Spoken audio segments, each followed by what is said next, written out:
Сәлеметсіз бе? Бүгін 20 қаңтар 2019 жыл жексенбі. Бүгінгі неміз, саяхатымыз жаяу жүретін Жапон құбыры деген маршрутпен. Менің артымда құбыр, көріп тұрғаныңыздай. Осы құбырдың ішінде ішетін су. Яғни осы құбырды Екінші дүниежүзілік соғыстан соң жапондықтар салыпты.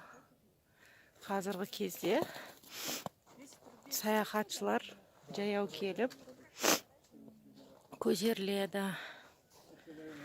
Жан жақта мынадай түр, мынадай вид.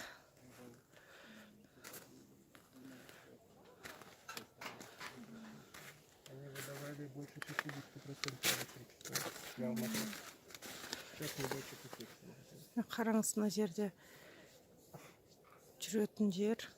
Потребление возросло.